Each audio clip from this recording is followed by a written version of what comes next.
Let's go. Episode 5, take 2.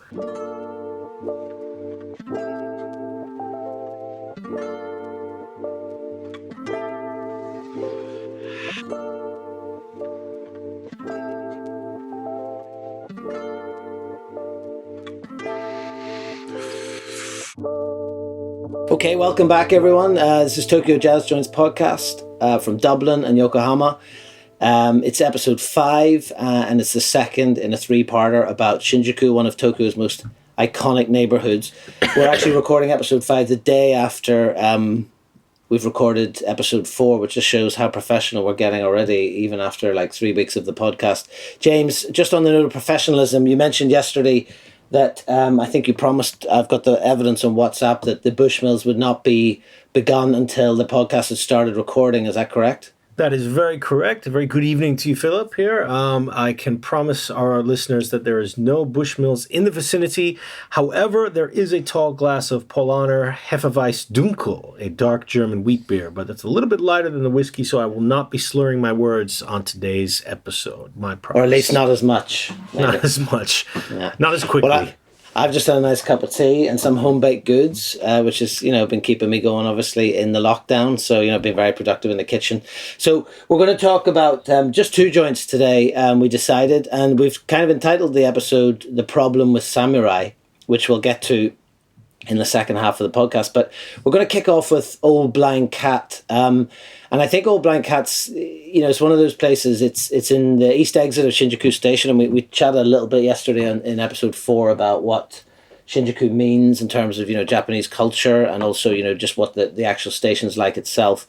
I remember the evening we went to Old Blind Cat because, predominantly because we're pretty lucky, I think, in that when we went there, we got to meet the owner, Kikuchi-san, and if I'm not mistaken, I think you said that was maybe the first time that you'd met him as well, because on previous occasions you'd been there and it was someone who was looking after the place that was maybe a little bit less welcoming than Kikuchi-san was. But luckily we got that great portrait of him, which, has been exhibited quite a few times as part of the project. And it was just one of those photographs where he just agreed, and within the 35 seconds that I had, he happened to position himself under this lamp at the bar, and the lighting was just perfect. So it's a great picture, and it kind of shows him in the light that I remember him, which was really friendly, really, really welcoming. It's a gorgeous picture, and he is indeed a very friendly and welcoming guy. And your memory is correct. That's the first time that I'd met him, because the usual guy that ran the Old Blind Cat was sort of just the manager of the bar. Kikuchi-san was the owner, and Kikuchi-san was always at another bar in Shinjuku, in a different part of Shinjuku that he also owned. So he wasn't usually there in the Old Blind Cat, but the manager, Nishizaki-san, I think he fell ill, and so Kikuchi-san was coming by, and his wife was running the other joint. So we just got lucky to meet him there. And yeah, that is one of my favorite pictures. And if I remember correctly, you used this on the postcard for our first ever exhibition about 2 years ago. Is that right? Yeah, it was on one of the flyers. I don't think it was the first exhibition, but it was definitely sort of a promotional card for the project. Yeah, and I still have a few copies lying around the house here. The bar itself is kind of like, it's like a sort of an old kind of railway bar almost, isn't it? It's pretty... Exactly. It's obviously, railroad shaped bar, long, narrow, very, very subterranean. It's B2, as they say in Japan, the second basement, which if you combine the second basement down with the narrowness of your average Tokyo jazz bar, this is not a place that people who are even remotely claustrophobic would be comfortable in. As you can see from the picture, the one you have of the entire bar, it's very dark, very narrow, and very deep, and extremely smoky, if my memory is correct. Yeah, it was pretty no frills from what I remember. He was a lovely old guy, but it was definitely sort of, had a down on its luck kind of feel. I remember photographing the walls that were just kind of had loads of graffiti sort of scratched into the paint, and there was that odd sort of rack, like luggage rack, that went across the wall above the tables and stuff like that. But we were the only 2 people in it when we went down that night.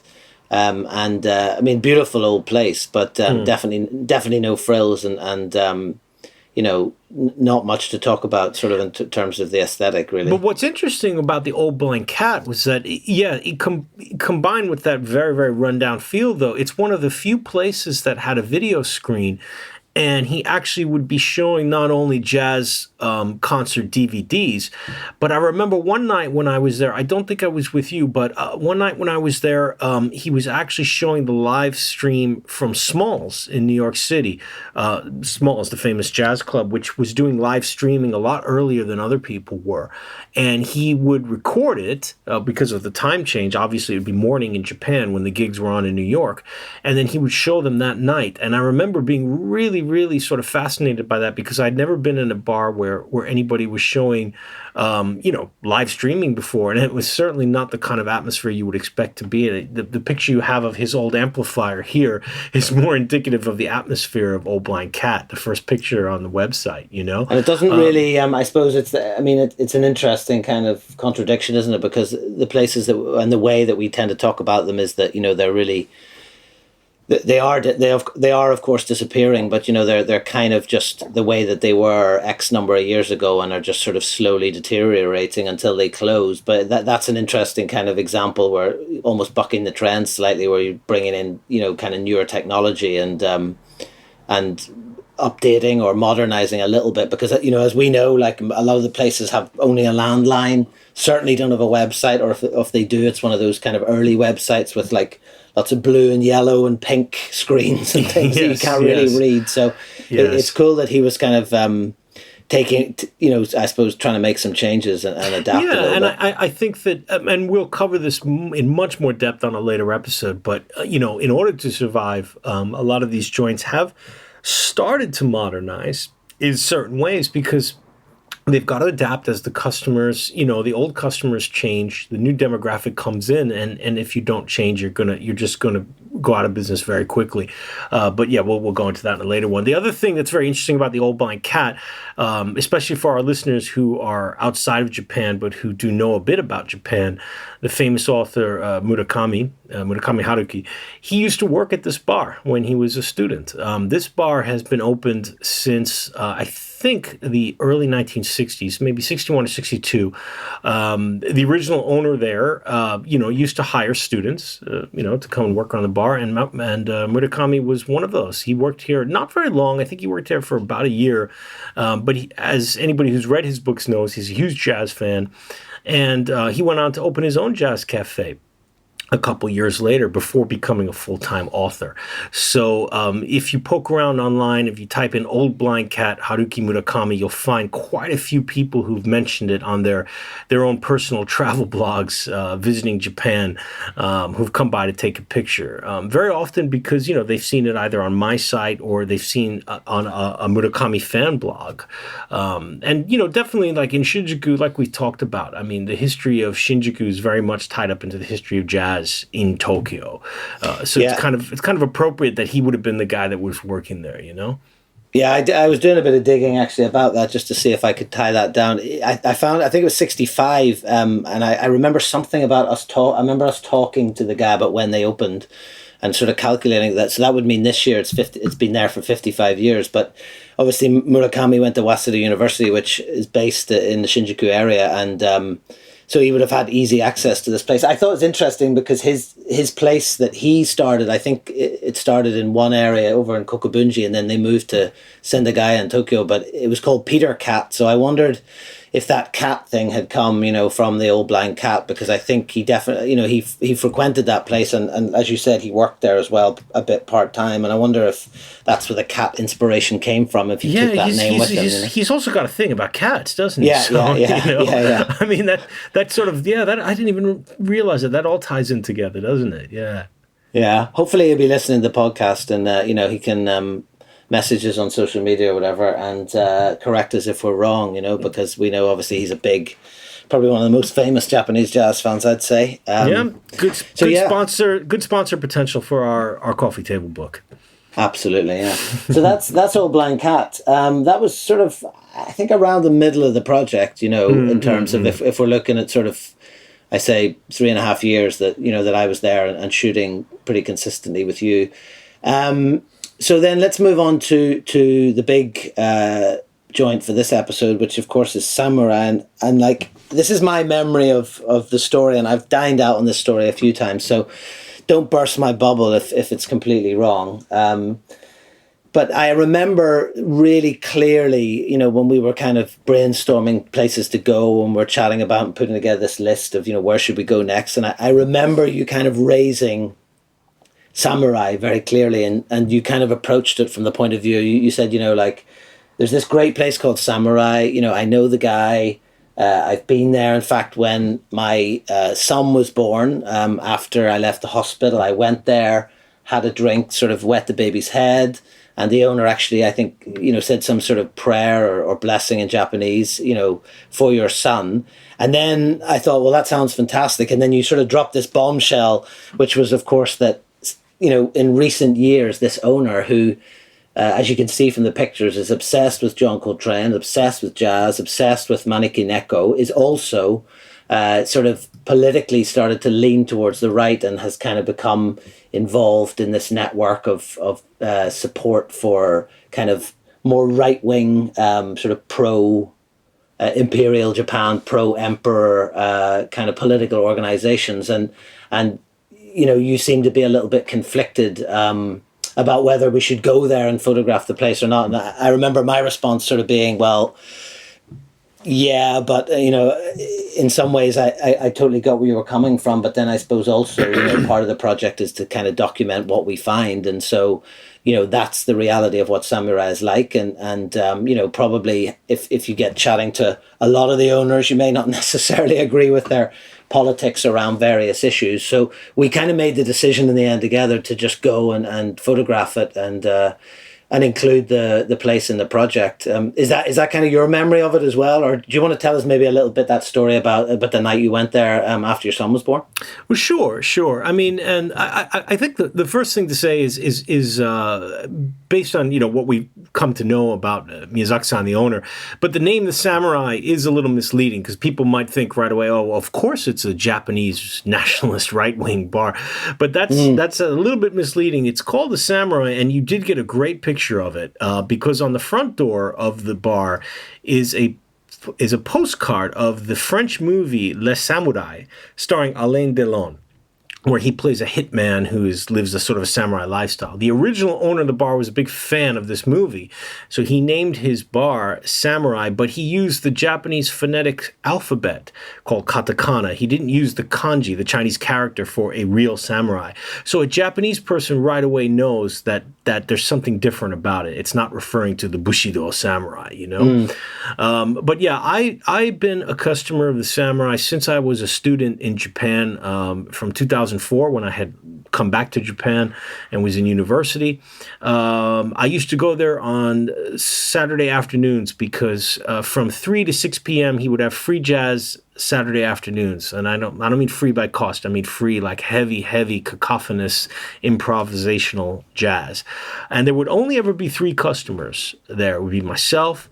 It would be the professor, a Japanese older guy who was translating French literature. He never said a word the 3 years that I saw him there on Saturday afternoons. It was incredible. He just would look at me, he would nod, and then he would go back down to doing his translating of French books into Japanese. Perfect. And then there was this young guy there who dressed, I'm not joking, who dressed like Jay Gatsby from The Great Gatsby. He had a kind of like the hat, the suspenders, the tie, glasses, slick back hair. Again, never said a word, would just nod to me and would sit there smoking and reading his manga, dressed like Jay Gatsby.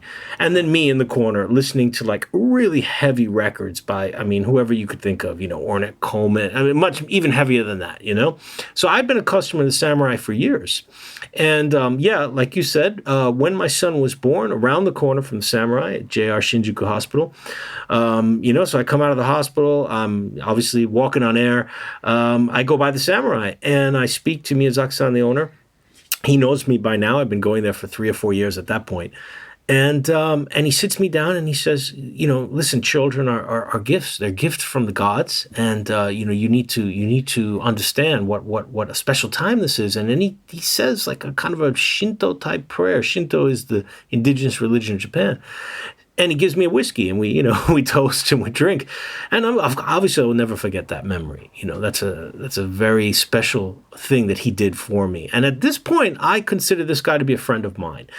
We had spent many hours talking about music, about jazz, but also about, and as you can see from the pictures that you've taken, you mentioned the Manneki Neko. For our listeners outside Japan, that's the cat with its arm raised. Which I'm sure everyone has probably seen. They're pretty commonplace now, but you see them in Chinese restaurants a lot in New York or around the world. So, but to say he's obsessed with it probably is an understatement, because when you look at the sheer volume of these cats that he has collected and displayed around the place, it's pretty staggering. There's over 3,000 of them in the bar. It's incredible. Yeah. People have been sending him from overseas, So he actually explained to me his whole philosophy about the Manneki Neko, how they came from Egypt, and that how Japanese philosophy and religion is a mixture of ancient Egyptian, Chinese, Indian, Pan-Asian, et cetera, philosophical things. So he's quite the, how can we say, he's quite the spaced out guy. A little bit hard to understand.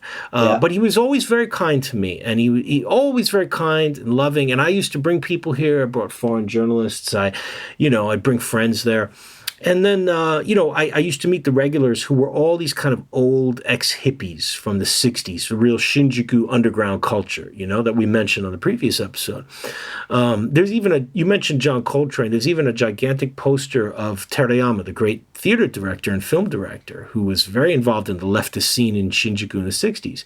So my view of Miyazaki-san was that he was this old hippie guy, And then one day I happened to connect to him on Facebook, and I saw something and I wasn't sure, was I reading it correctly or not? And I called my wife. I was like, this looks like it's some sort of anti-Korean propaganda. And she read it, and she knew Miyazaki-san as well. She'd been there. And she was like, oh my God. And we started looking through his social media stuff, and it was pretty dark. It was pretty dark. I don't want to go into it too deeply, but it's pretty dark. It was pretty borderline racist towards other Asians, and very nationalist, right wing. And I was so surprised. I was literally speechless. And I contacted one of the regular customers there, who I knew, one of his friends, and I said, did Miyazaki-san sort of go on to the other side politically? And this was so funny, because the response I got from one of the regular customers in Samurai just was basically laughter. It was like, oh yeah, he did that a couple years ago, just ignore him. He's just going off on a whim. I mean, he's just being silly. So all of his old leftist customers, these old underground Shinjuku Japanese, fighters against the government, theater people, music people, film people, they still go to the bar. Even though he is now not even just posting online about it, but he's actually hosted a couple of talk events in the bar about, how Japan needs to fight against China, and China is an evil country, and sort of, the kind of propaganda stuff you see on the right wing in Japan. So I started to feel, at that time, really uncomfortable whether I should go there. And that was right when I moved to Yokohama, so, I wasn't in the neighborhood anyway. So by the time you and I started the project, I think this had already been about, 5, 6, 7 years past, and I had not been there for a long time. And I was very conflicted, I really didn't know whether, should I be bringing people to this place when it's something I don't really agree with the politics. I find it a bit offensive. But as you said, what we're doing on this project, and what you would do on a lot of photo projects is to document. It's not judging. Let people make their judgments themselves, So I think you get an interesting, probably if you scour through some of the photos, that the thing that reminds me of is in other bars you get these kind of statues of little kind of what's the word? Little kind of models and characters or statues of jazz musicians that you might be familiar with seeing back in maybe the 20s and 30s, that probably nowadays you certainly aren't made, and they're probably based sort of along kind of racial stereotype lines, and you still quite often see those, right? We've seen it in the soul music bars where they've got the little, the sambo dolls, and I mean, it's just they just don't understand what it means, I mean, you get a good example of it in if you look at one of the photos. I mean, just what we're talking about. There's one particular picture with sort of a poster with the Maneki Neko actually, and then the old Japanese imperial flag, and some slogans down the side. And I think just below that actually are some flyers for these kind of talk events you mentioned. I remember them being on the tables. So I think it's probably important to contextualize it too. And I think Japan, like a lot of places, I suppose there are these contradictions, and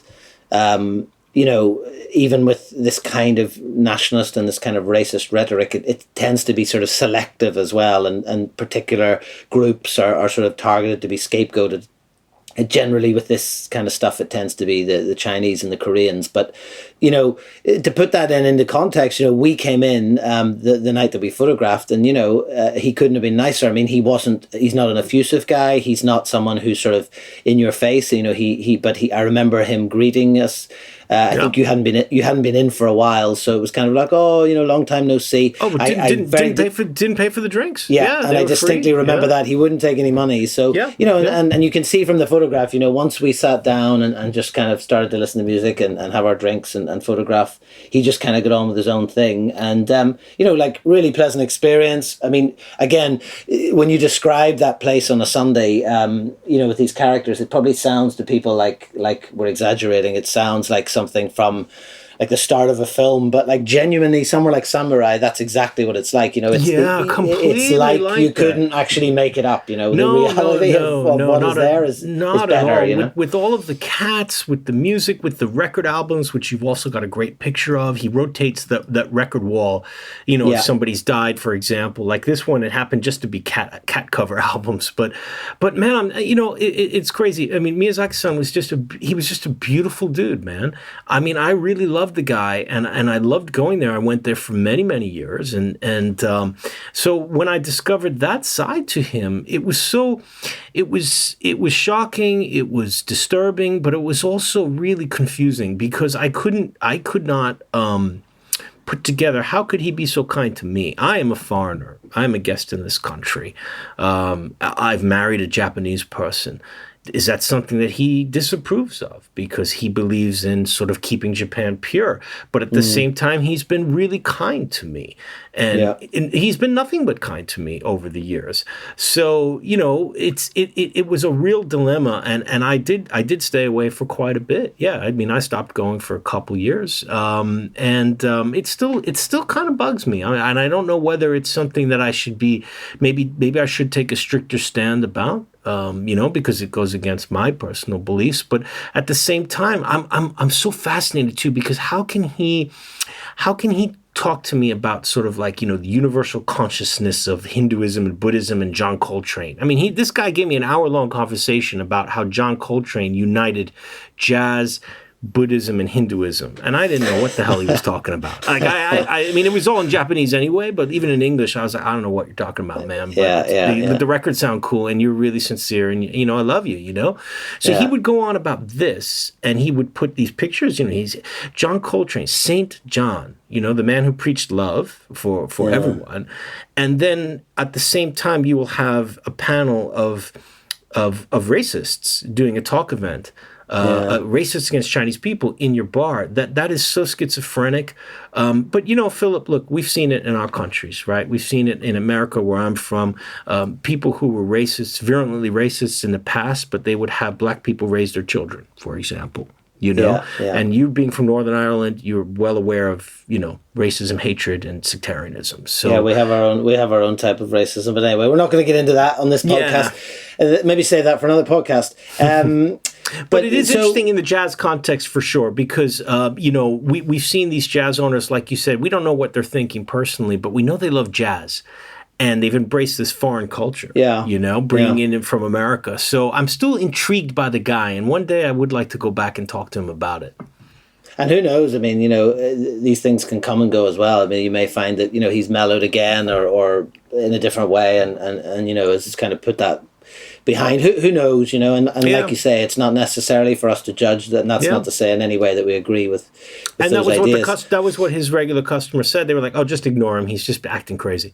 They were all still going there. So I was like, okay, you guys are still hanging out. Which I suppose we know from living in Japan, sometimes that kind of attitude can bring its own problems as well. But we did go back then, memorably, I think, as well, actually, to Samurai, because it was a kind of a sweaty Friday afternoon. I remember rushing there after work, and I actually was with my wife at the time, and because I had just told her at some point during the day that we were in actual fact going over to be interviewed for a video that Jack Steadman, who at that time from Bombay Bicycle Club at the time, and he was putting together his Mr. Jukes album, and he was putting together like a sampler video called 6,000 Miles for a Sample. And my wife was a big fan of Bombay Bicycle Club, and she was like, why did you not tell me this? So I remember she tagged along and was kind of speechless. She was extremely glowing that day. Yes. Yeah. So we went to Samurai, and I think that was one of the places we filmed. I think we maybe did the interview, if I remember, sort of out. Was it out on the balcony, or I remember standing out on the balcony while you were doing yours, and then switching out. I think the director asked us to just be separate so we wouldn't overlap our talking. But yeah, that's right. Shout out to Jack. It was great. It was great to do that, and he was really supportive, because he had found my website, and on his tours in Japan, I think he might have even come on his own, had went around to all the jazz kisaten and loved them. And then when he started the Mr. Jukes project, he wanted to do some videos, to do some promo videos there. So I think he contacted you directly, or the director knew you and contacted you. That's how he hooked it up, right? I can't remember what the sort of chronology of it was, but I just remember it being kind of a hot Friday afternoon, and I remember thinking I really should have paid more attention to my hair in the humidity. But, we live and learn. You said your hair. I remember because I forgot that the interview happened. It happened to be a really big Yankees game that day. So I showed up wearing my Yankees hat backwards and a New York Yankees jersey. I had my full American on that day, forgetting that I was going to be in the video. So you see me in the video with my baseball cap backwards and my Yankees jersey. Well, we can't forget to link this up on today's podcast page as well, so people can check out that little promo video. It's a good one. Yeah, you can get it on the website. So if you go into the exhibitions page on the Tokyo Jazz Joints website at www.tokyojazzjoints.com, you can get the video. It's on there in the 2018. God, was it that long ago? 2018 section of places we've been featured in the media and different exhibitions and stuff like that. I think he was inspired, wasn't he, by? Didn't he hear a Grant Green sample? And was it in? That's right. No, he heard a Grant Green track in one of the jazz kisaten he went to, and really fell in love with it, and started listening to the records. And so he, with his new Mr. Jukes project, I think he the first single was called Grant Green. Yeah, that's right. Yeah, and he took that sample and turned it. It's a great album as well. In fact, I think then when I left Japan and we moved here, he very kindly got me a couple of tickets to go see him down at Electric Picnic, which is a big festival in Ireland. So we schlepped down there. Nice. With no car. We rented a car, drove down, saw him, and stayed for a couple other bands and came back up. And that was the last time I've been in contact with him. But yeah, he's a big jazz fan, big Jazz Joints fan as well. So that was a really nice way to go back to Samurai and kind of experience in a different way.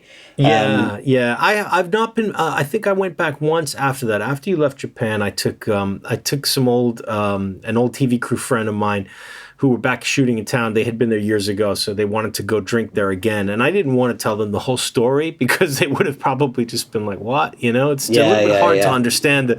It gets really deep, as you mentioned. So, we went and had drinks. So that's the last time I've been there. But I'll probably, once this whole terrible COVID-19 situation ends, I'll start checking up on all of the old joints just to see who's been able to stay open, because it's tough. It's a tough situation at the moment, and as we've already talked about, a lot of these cafes are in a precarious position at the best of times. So at a time like this, with no safety net, 3 months closed could mean the end. So. Well, until it does end, and fingers crossed, that's sooner rather than later. You can certainly fill some time and experience the Jazz Joints a little bit in the way that we've done by going to the website Tokyo Jazz Joints and have a look. They're all organized on there by alphabetical order, and you can look at ones in Tokyo. You can look at ones in the regions. What we're going to start doing now, week by week, is putting a direct link on the podcast and also on the website podcast page to the photographs of the joints that we discuss each week. So that's a kind of a quick shortcut for you to check out the photos as we're talking about them.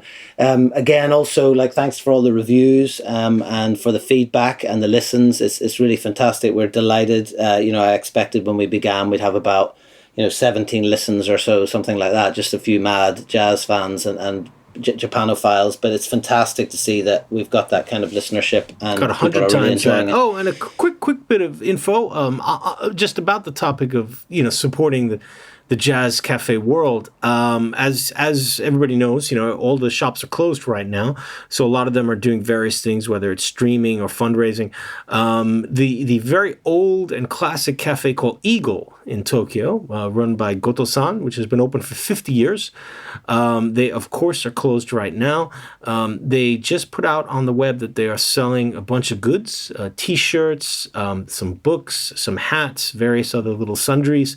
So if you are interested in that, check out my Twitter feed at Mr. OK Jazz Tokyo. I have copied it there. If you can't navigate in the Japanese, just contact me. I will help you. But please try to support these places. I've already ordered a T-shirt. Philip, I expect you to order a hat. And support these guys because they need the help.